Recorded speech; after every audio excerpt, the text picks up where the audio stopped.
हा कार्यक्रम जॉयस मायर मिनिस्ट्रीच्या भागीदारांमुळे आणि मित्रपरिवारांमुळे शक्य झाला आहे. कधी कधी तुम्ही आपल्या भावनांना सांगायला हवं की तू माझ्यावर हक्क गाजवणार नाहीस, तू माझी बॉस नाहीस, मला जसं वाटतं किंवा दिसतं तसं मी मुळीच जगणार नाही, मी विश्वासणारी आहे आणि मी देवाच्या वचनानुसारच चालणार आहे. तर तुम्हाला काही वाटो, बायबल म्हणतं देव तुमच्यावर प्रीती करतो.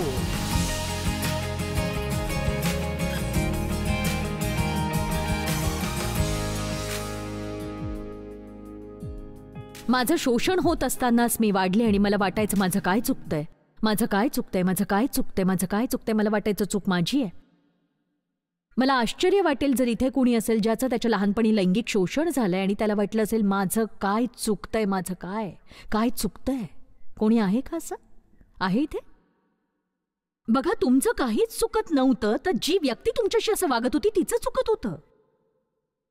एक मूल म्हणून तुम्हाला ते कळत नव्हतं आणि म्हणून आपलं काही चुकतंय हे ओझं तुम्ही वाहत होतात. आणि तुम्ही ख्रिस्ताला स्वीकारल्यानंतर, तुमच्या हृदयाचा पालट झाल्यानंतरही जेव्हा कधी तुमच्या हातून एखादी लहानशी चूक घडते तेव्हा तुमचं मन खायला लागतं आणि ही दोषी भावना कित्येकदा अनेक दिवस निघून जात नाही. कधी कधी तर उगाचच दोषी असल्यासारखं वाटायचं. आणि मी खरं सांगते, म्हणजे दोषी भावनेविषयी माझी फार मोठी समस्या होती. जणू काही एक अदृश्य ओझं मी सातत्याने माझ्या पाठीवर वागवत होते आणि मी देववचनही शिकवू पाहत होते आणि देवाचं पाचारणही पूर्ण करत होते, पण माझा संघर्ष मात्र चालूच होता. किती जण दोषी भावनेशी झगडतायत सांगा मला. चला, कदाचित तुमचा नव्याने जन्म झाला असेल आणि तुम्ही बऱ्याच वर्षांपासून विश्वासणारे असाल. कारण बायबल म्हणतं जर कोणी ख्रिस्ताच्या ठाई असेल तर तो नवी उत्पत्ती आहे, जुने ते होऊन गेले, पहा ते नवे झाले आहे. हे 2 करिंथ अध्याय 5:17 मध्ये आहे. 2 करिंथ 5:21 म्हणतं ज्याला पाप ठाऊक नव्हते त्याला त्याने तुमच्या आमच्याकरिता पाप असे केले, आपल्या उद्धारासाठी तो देवाच्या उजवीकडे आहे. तो देवाच्या उजवीकडे आहे आणि मी त्याच्यामध्ये आहे. म्हणून माझ्या हातून जरी चुका झाल्या तरी विस्तारित बायबलनुसार माझं स्थान प्रभूमध्ये योग्यच गणलं जातं. जरी मी चुकले तरी देवाच्या नजरेत माझं स्थान योग्यच राहतं, कारण माझं हृदय योग्य गोष्टी करायची माझी इच्छा आहे. चुका केल्याचा मला पश्चाताप होत असतो आणि आपण ख्रिस्तात न्यायी ठरवलेले आहोत. आणि याचा अर्थ काय? आपल्याला नीतिमान ठरवण्यात आलेलं आहे. तुमच्या स्वतःवर तणतणण्याचा मला वीट येणार नाही. स्वतःसाठी वेळ काढा. ख्रिस्ताने अंतिम बलिदान केलेलं आहे. आता कुठल्याच बलिदानाची आवश्यकता नाहीये. तुमच्या पापांची भरपाई करण्यासाठी तुमच्या दोषी भावनेची गरज नाहीये. मला वाटतं कोणीतरी आज मुक्त व्हायला हवं. एक व्यक्ती जरी आज इथे मुक्त झाली ना तरी मी आनंदाने घरी जाईन. पण मला वाटतं त्याहून जास्त लोक असतील.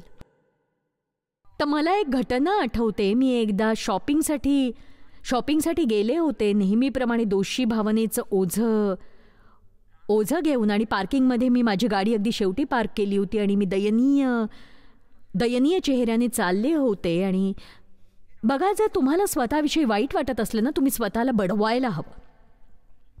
आणि मी पवित्र आत्म्याचा आवाज ऐकला की जॉयस, तू या पापावर कशी काय मात करणारेस?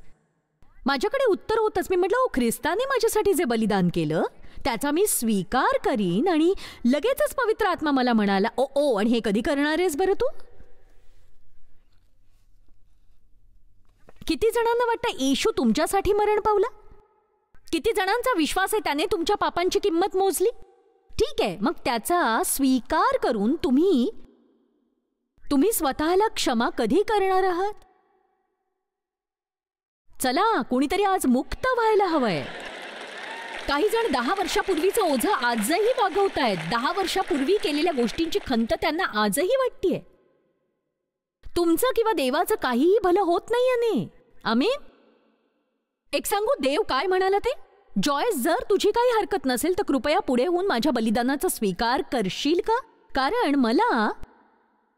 मला तुझी गरज आहे आणि तुझ्या अशा स्थितीत तुझा काहीही उपयोग नाही. बघा, जेव्हा तुम्ही म्हणता की मी भयंकर व्यक्ती आहे, माझ्यासारखी वाईट मीच आहे. माझ्या इतका कुणाचाच विचका झाला नसेल, मी विचकाच आहे, माझं सगळंच चुकतं. या गोष्टीवर तुम्ही मात करा आणि असं म्हणा, बघा माझं चुकतं, याची मला खंत आहे, मला योग्य तेच करायचंय. देव माझ्यावर प्रीती करतो आणि प्रभू येशूच्या रक्ताद्वारे माझं त्याच्याशी योग्य नातं जडणार आहे. एक सांगू, जेव्हा तुम्ही सैतानाला वेडपिसं कराल तेव्हा तुम्हाला कळेल तुम्ही ख्रिस्तात कोण आहात. बघा, मला हे म्हणायचं नाहीये की तुम्ही तुमच्या पापांबद्दल दुःख करता कामा नये, पण आपल्या पापांबद्दल दुःख करणं ही एक गोष्ट आणि पश्चाताप करून त्या पापांची क्षमा मागणं आणि ती मिळवणं ही वेगळी गोष्ट आहे. कारण तेच महत्वाचं आहे. अहो, लक्षात ठेवा, तुम्हाला काहीच नीट करता येत नाही म्हणून आयुष्यभर दुःख करण्यात काहीही अर्थ नाही, कारण त्याने भलं होत नाही. ऐका, ज्याने तुमच्यात चांगलं काम आरंभलंय तो ते येशू ख्रिस्ताच्या दिवसापर्यंत सिद्धीस नेईल. आणि म्हणून मला ठाऊक आहे की मीही चुकणार आहे, तुम्हीही चुकणार आहात. पण आता मला माझ्या चुकांची पर्वा नाही आणि हे मी मनापासून सांगते. आता मला त्या कोणत्याही चुकीबद्दल दोषी वाटत नाही. चुका करणाऱ्यांविषयी मला सहानुभूती वाटते. आता बघा, काही जण जे धार्मिक असल्याचा आव आणतात ते म्हणतील की बघा ही आगाऊ म्हणते, मला दोषी वाटत नाही. आता वचनाप्रमाणे तसंच वाटायला हवंय. हो, जे ख्रिस्त येशूमध्ये आहे त्यांना दंडाज्ञा नाही. माझ्या पापाबद्दल मला दुःख होऊ शकतं आणि मी त्याबद्दल पश्चाताप करू शकते, पण मी दोषी भावनेत राहून स्वतःला देवापासून तोडू शकत नाही, कारण मला त्याचीच सगळ्यात जास्त गरज आहे. हे लक्षात घ्या तुम्ही.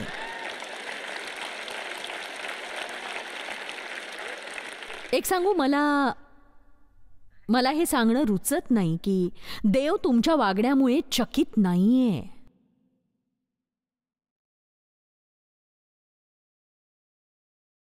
माझं बायबल म्हणतं की आपण पुढे काय करणार आहोत हे तो आधीपासूनच जाणतो.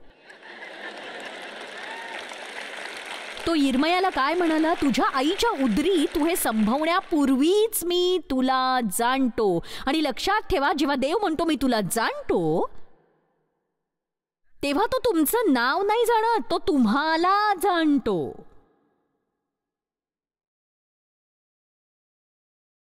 तो आपल्याला त्याचं पात्र म्हणून निवडतो.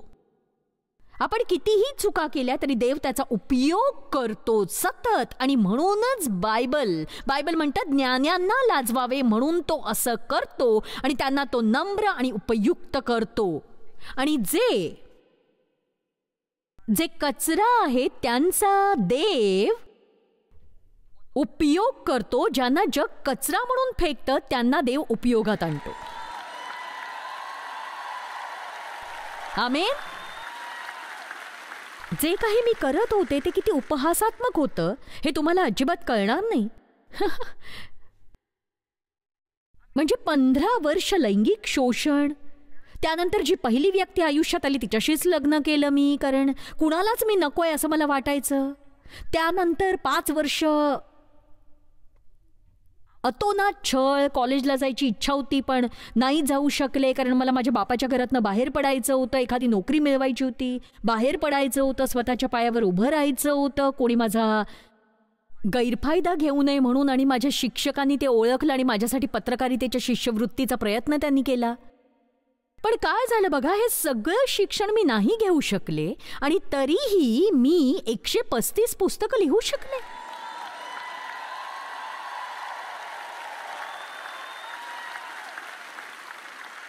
एक सांगू, मी इंग्रजीची वाट लावत होते. म्हणजे मी अगदी खरं सांगते, मी केलंय. मी इंग्रजीची वाट लावत होते कारण नाम किंवा सर्वनाम किंवा विशेषण किंवा क्रियापद काही कळायचं नाही. मला बोलायचं होतं. आणि आता मी जगभरातल्या सगळ्या लोकांशी बोलते. मी कुठलीही परकीय भाषा शिकले नाही, पण मी 132 भाषांमध्ये बोलते. म्हणजे माझे संदेश भाषांतरित होतात आणि 100 पेक्षा अधिक भाषांमध्ये ते होतं. तुम्ही म्हणाल एवढ्या? चला आता माझे संदेश इतर भाषात रेकॉर्ड केले जातात. आज आपण इथे जे काही करतोय ते जगातल्या जवळपास 132 भाषांमध्ये दिसणार आहे. हे महत्वाचं आहे.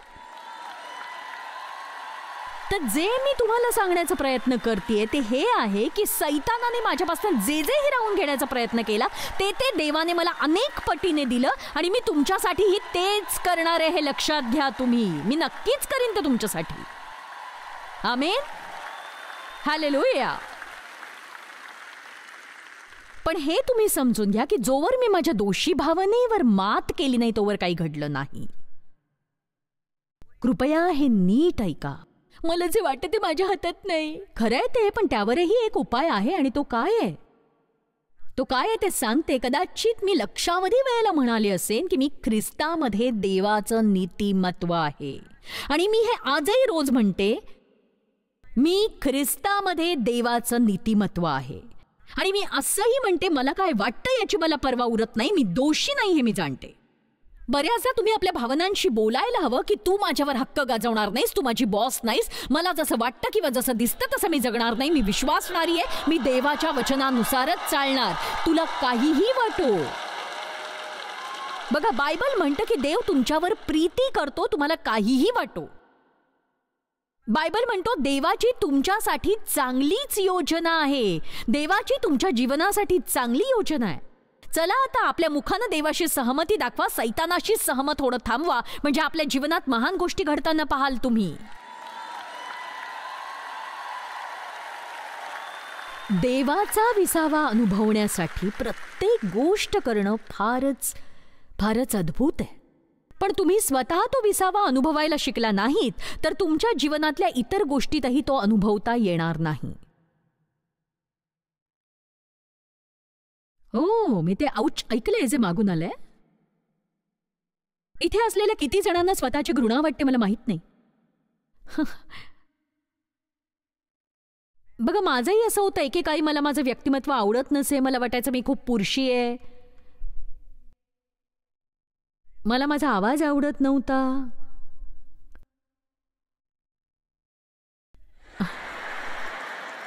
मलाही, आणि तो आवडतो मला आता. आजही मी जेव्हा एखाद्याला कुठेही फोन करते तेव्हा पलीकडून असं उत्तर येतं की हां बोला सर. मी कुठेही फोन केला तरी उत्तर येतं की बोला सर. आणि जेव्हा जेव्हा मला स्वतःविषयी असुरक्षित वाटायचं तेव्हा मला वाईट वाटायचं. पण आता ते हास्यास्पद वाटतं. मी एकदा फेशियलसाठी पार्लरमध्ये फोन केला.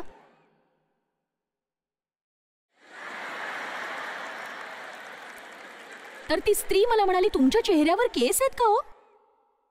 मला वाटलं तिला माझं बोलणं नीट कळलं नसेल. मला वाटलं ती मला चेहऱ्यावरच्या लवेविषयी विचारत असेल. म्हणून मी म्हटले की हो, मला थोडीशी लव आहे. मी म्हटलं पण तू नक्की काय म्हणतेस ते कळलं नाही. ती म्हणाली, तुम्हाला दाढी किंवा मिशा आहेत का विचारते.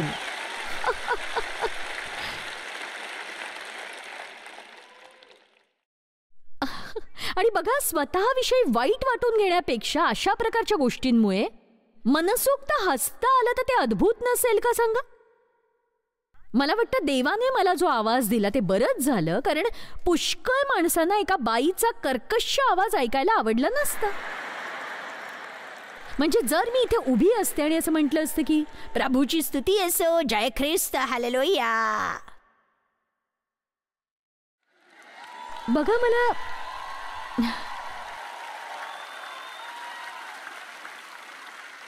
मला किंद्रा भारदस्त आवाज मिळालाय.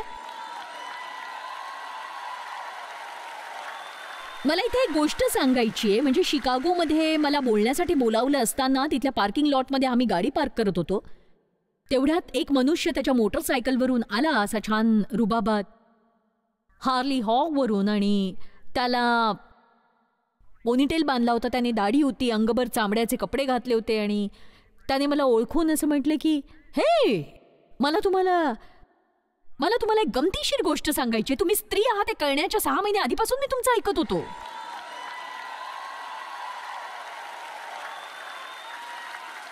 तेव्हा मी रेडिओवरून बोलत असे.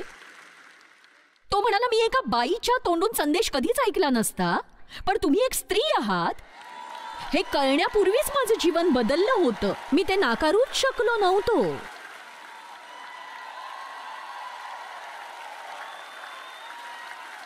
बघा, तुम्ही तुमच्या ज्या गोष्टींचा तिरस्कार करताना त्याच गोष्टी देव उपयोगात आणू इच्छितो. तुमची इच्छा असायला हवी फक्त. आमेन. मला माझे पाय आवडत नाहीत, मग तुमच्या पायांची हात मिळवा, कारण ते तुमचे आहेत.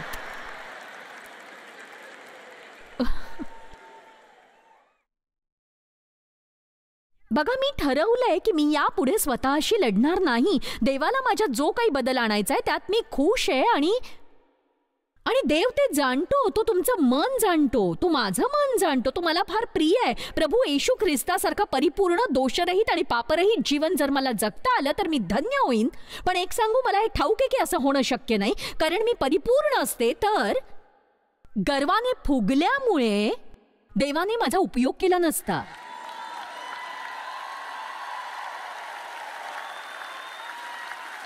आपल्याला नम्र करण्यासाठी देव आपल्या दुर्बलता ठेवतो. आणि अजूनही बघा, मी माझ्या संदेशाची सुरुवात केलेली नाहीये बरं का अजूनही. पण आपली गाडी रुळावर चालली असं वाटतं.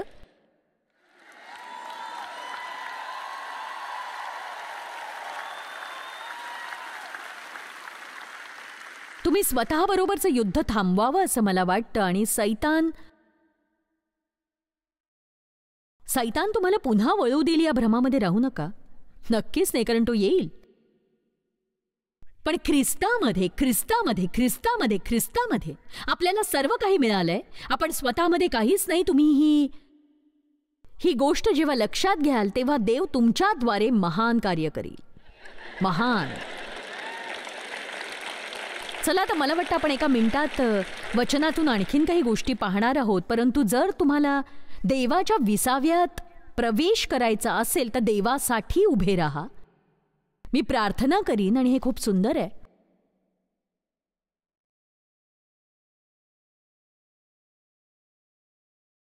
हे खूप सुंदर आहे, कारण 80% मंडळी उभी राहिलीत बघा.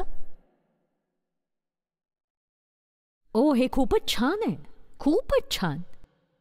पित्या, या सुंदर लोकांसाठी मरायला तू आपला पुत्र पाठवलास आणि त्याच्या पापांची खंडणी तू भरलीस. म्हणून ते तुझ्यामध्ये कोण आहेत, ते तुझ्यामध्ये कोण आहेत हे त्यांना कळू दे. म्हणजे तुझ्याद्वारे आम्ही मोठी कार्य करू शकू. तुझ्याद्वारे आम्ही मोठी कार्य करू शकू. दोषी भावनेच्या आत्म्याला आणि स्वतिरस्काराला मी ख्रिस्तामध्ये धमकावतीये. सर्व घृणा व शंका काढून टाक आणि इथून जाताना प्रत्येकाने तुझ्या शांतीत जावं आणि ते कोण आहेत आणि त्यांनी कसं चाललं पाहिजे हे त्यांना कळावं अशी मी प्रार्थना करते त्यांच्यासाठी. आणि त्यांनी ख्रिस्ती जीवन यात्रेचा मनसोक्त आनंद लुटावा असं तू कर. त्यांनी एक गौरवातून दुसऱ्या गौरवात जावं आणि आपल्या गौरवी स्थितीचा आनंद लुटावा अशी कृपा तू त्यांच्यावर कर. तू त्यांना आशीर्वाद द्यावास आणि तुझी शांती त्यांना अनुभवता यावी आणि त्यांनी तुझ्या सह चालावं असं मी मागते येशूच्या नावाने. आमेन. ठीक आहे, तुम्ही बसू शकता. मला खूप बरं वाटतंय की माझ्याकडे योग्य संदेश आहे, बरोबर आहे ना? देवा बरोबर चालणं. तुम्ही बसता, उभे राहता, चालता आणि शेवटी धाव पूर्ण करता तुम्ही. आमेन. सध्या मी धाव पूर्ण करतेय, पण ख्रिस्तामध्ये बसलेले म्हणजे नेमकं काय ते कळल्याशिवाय मला हे शक्य नाही झालं. बायबल आपल्या चालण्याविषयी काय सांगतं बरं? विश्वासात चाला. 2 कोरिंथ अध्याय 5:7. आम्ही विश्वासाने चालतो, डोळ्यांनी दिसते त्याप्रमाणे चालत नाही. म्हणजे आमची वर्तणूक देवाबरोबरच्या नात्यातून व आत्म्याच्या खात्रीतून उपसते. आम्ही दृष्टीला दिसतं तसं पाहून चालत नाही.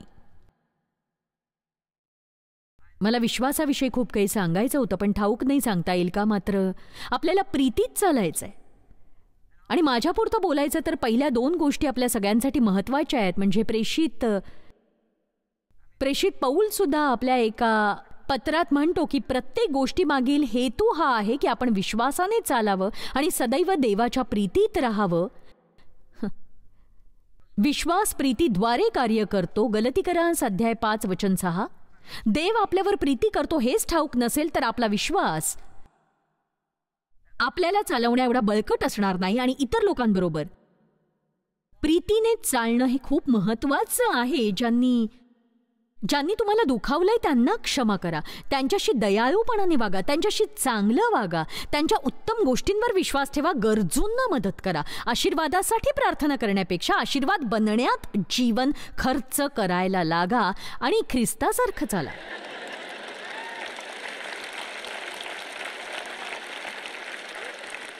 ख्रिस्तासारखं चाला. देवाला संतोष व्हा. 1 थेसलोनिकरांस 4:1 सांगतं. कलसीकरास 3:6 आणि 7 म्हणतं, विधर्म्यासारखे चालू नका. आपण जरा एका क्षणासाठी इथे थांबून असं म्हणू की आपण जगात आहोत पण आपण या जगाचे नाही आहोत. म्हणून पुढे पाऊल टाकायची वेळ आलीये. चला आता सर्वोत्तम गोष्टी निवडण्याची आणि जगातल्या लोकांसारखं वागणं थांबवण्याची वेळ आलेली आहे. बायबल म्हणतं त्यांच्यामधून बाहेर निघा आणि तुम्ही वेगळे व्हा. आता याचा अर्थ असा नाही आपण इतरांपेक्षा श्रेष्ठ आहोत अशी शेखी आपण मिरवावी. अविश्वासणाऱ्यांशी आपलं काहीही देणं घेणं नाही असं पण वागावं. आपण अविश्वासणाऱ्यांशी कधीच घनिष्ठ मैत्री करता कामा नये असं नक्कीच नाही. पण मैत्री करावी ज्यामुळे त्यांना ख्रिस्ताची प्रीती कळू शकेल. मैत्रीच केली नाही तर हे शक्यच होणार नाही, नाही का? आपण त्यांच्यासारखं होऊ नये. मी नेहमी सांगते की जोवर तुम्ही अविश्वासणाऱ्यांवर प्रभाव टाकता तोवर त्यांच्या सोबत राहा. त्यांच्यामुळे संक्रमित होऊ नका. आमेन. म्हणजे जर आपण सर्वच अविश्वासणाऱ्यांना टाळत राहिलो तर आपल्याला आपल्या लहान गटात राहावं लागेल आणि मग जगाचं काय होईल? जर तुम्ही एखाद्या ठिकाणी काम करता, समजा त्या कामाच्या ठिकाणी तिथे 2 ख्रिस्ती व्यक्ती आहेत, तुम्ही तिघच एकत्र राहिलात तर बाकीच्या लोकांना तुमची मदतच होणार नाही आणि ते असा विचार करतील की हो तुम्ही स्वतःला फार श्रेष्ठ समजता. अशा प्रकारची तेढ आपल्यामुळे जगात निर्माण होता कामा नये. जगात राहायचंय पण जगाचं न होणं शिकायचंय आपल्याला. आणि आता मी तुम्हाला एक आईसारखा सल्ला देणार आहे की जसा जग पेहराव करतं तसा पेहराव तुम्ही करू नका.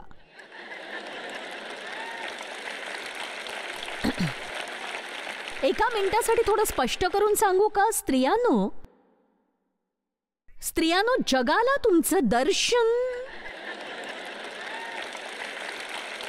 मला बोलायचं होतं पण आता बोलत नाही मी ते.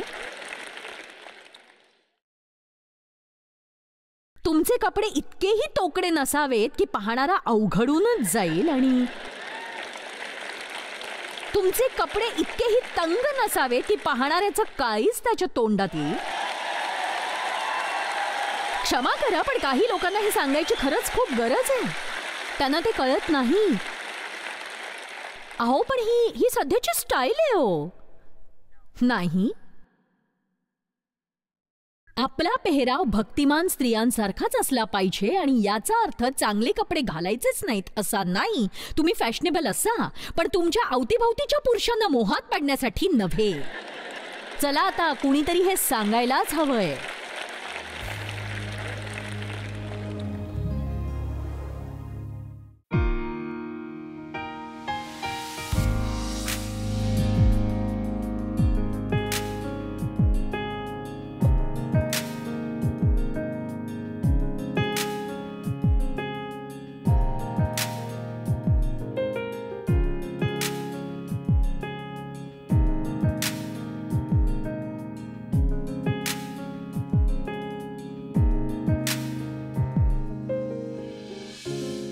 हा कार्यक्रम जॉयस मायर मिनिस्ट्रीच्या भागीदारांमुळे आणि मित्रपरिवारांमुळे शक्य झाला आहे.